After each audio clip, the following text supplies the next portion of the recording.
Good evening YouTube viewers.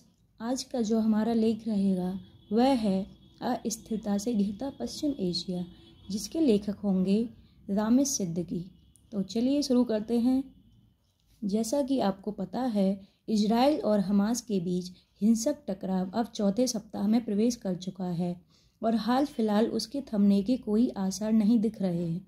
Gaza पट्टी पर Israel की बमबारी को लेकर गत दिनों संयुक्त राष्ट्र सुरक्षा परिषद की बैठक में भी तनाव देखने को मिला, जहां एक तरफ अरब देशों ने गाजा में बढ़ती मौतों पर आक्रोश व्यक्त किया, वहीं दूसरी तरफ इजराइल ने संयुक्त राष्ट्र के महासचिव एंटोनियो गुटेरेस पर तीखा हमला बोला।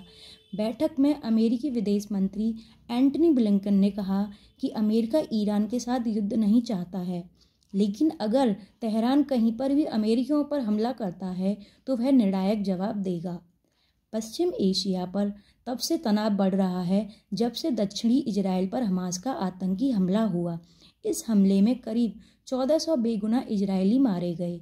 इस हमले में लगभग 200 से अधिक लोगों को हमास ने बंधक बना लिया।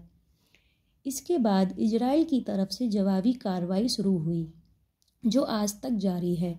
इजराइल और हमास के बीच युद्ध का गहरा असर पूरे पश्चिम एशिया और अंततः विश्व पर होगा। 1948 में इजराइल की स्थापना के बाद से लेकर इस क्षेत्र में कई युद्ध और संघर्ष हुए हैं, जिनमें जान माल को भारी नुकसान पहुंचा है। लेकिन दशकों पुराने इस खूनी संघर्ष से किसी समस्या का समाधान होने के बजाय और गंभीर चुनौतियां पैदा होती चली गईं। कुछ समय पहले अमेरिका ने पश्चिम एशिया में स्थिरता लाने के लिए संयुक्त अरब अमीरात और इजराइल के बीच अब्राहम समझौते में मध्यस्थता की थी। यह एक ऐतिहासिक कदम था जिसकी सराहना कई देशों ने की। बाद में कुछ और देश जैसे कि बहरीन, मोरक्को और सूडान भी अब्राहम समझौते के हस्ताक्षरकर्ता बने। इसके बाद इन देशों में आपसी व्यापार भी तेजी से बढ़ा।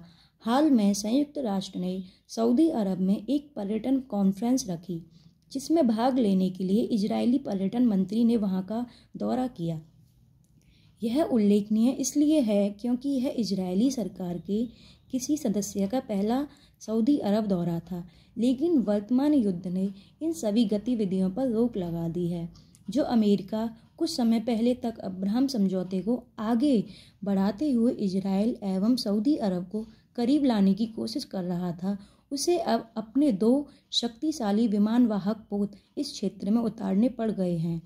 लोग सवाल पूछ रहे हैं कि अमेरिका पश्चिम एशिया में तनाव कम करने और क्षेत्र में शांति बहाल करने का मार्ग प्रशस्त करने के लिए जो कदम उठा रहा है, क्या वे कारगर साबित होंगे? अतीत को देखें तो अमेरिका और यूरोपीय संघ द्वारा इराक, सीरिया और अफगानिस्तान में अपनाई रणनीति दुनिया को शांति की ओर ले जाने में कम, बल्कि उसे अस्थिरता के रास्ते पर ढकेलने वाली ज़्यादा साबित हुई। वर्तमान परिस्थितियों में विख्यात साहित्यकार रुडयार्ड किपलिंग की कविता व्हाइट मैन्स बर्डन याद आ रही है, जिसके अनुसार समस्त विश्व का उत्थान और उसे सभ्य बनाना श्वेत व्यक्ति का कर्तव्य है। लेकिन दुनिया के हालात देखकर लगता है कि रुडयार्ड किपलिंग के इस व्हाइट मैन का प्रभाव तेजी से कम होता जा रहा है। चाहे वह रूस यूक्रेन युद्ध हो, या फिर इराक और अफगानिस्तान के विरुद्ध अमेरिका का चला लंबा युद्ध, या फिर ईरान पर लगाई गई आर्थिक पाबंदियां, किसी भी स्तर पर सकारात्मक परिणाम नजर नहीं आए। दूसरी तरफ जब हम भारत की विदेश नीति को देखते हैं तो पाते हैं कि भारत ने न सिर्फ इजराइल पर हुए आतंकवादी हमले की निंदा की, बल्कि फ़लस्तीन राज्य की स्थापना के लिए इजराइल और फ़लस्तीन के बीच सीधी बातचीत फिर से शुरू करने की मांग भी की है। यह न सिर्फ एक सकारात्मक कदम है, बल्कि भारतीय विदेश नीति के अपेक्षित दिशा में अग्रसर होने का प्रमाण भी है। समाज में शांति, सद्भाव और विश्वास से ही स्थायी प्रगति सुनिश्चित की जा सकती है। G20 शिखर सम्मेलन में घोषित भारत पश्चिम एशिया यूरोप आर्थिक गलियारा इसका एक उदाहरण है।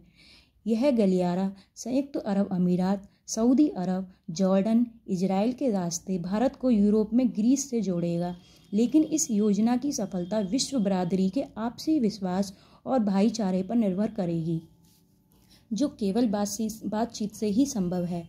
ऐसी कोई बातचीत आगे बढ़ाने में संयुक्त राष्ट्र सुरक्षा परिषद कारगर नहीं हो पा रही है।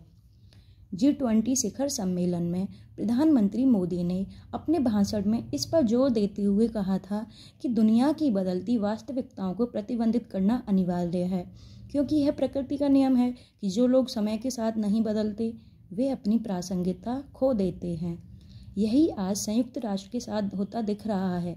पश्चिम एशिया में दशकों से चले आ रहे तनाव को कम करने में न संयुक्त राष्ट्र सफल हो पाया और न ही अमेरिका एवं यूरोप। जहाँ कहीं गतिरोध की स्थिति पैदा हो जाती है, तब कई बार ऐसे व्यक्ति की तलाश होती है जो उससे बाहर निकलने का रास्ता सुझा सके और मार्गदर्शन कर सके। आज भारत उन कुछ देशों में से एक है जिसने न सिर्फ इजराइल समेत पश्चिमी देशों बल्कि अरब देशों के लगभग हर देश के साथ अच्छे संबंध हैं। आज विश्व स्तर पर एक निर्वात की स्थिति उत्पन्न हो गई है। ऐसे में भारत पश्चिम एशिया में शांति वार्ता का मार्ग प्रशस्त कर सकता है। इससे भारत न सिर्फ एक मजबूत शांति मध्यस्थ के रूप में स्थापित हो सकेगा, बल्कि संयुक्त राष्ट्र सुरक्षा परिषद के मजबूत दावेदार के रूप में भी उभरकर विश्व के सामने आएगा। Thank you.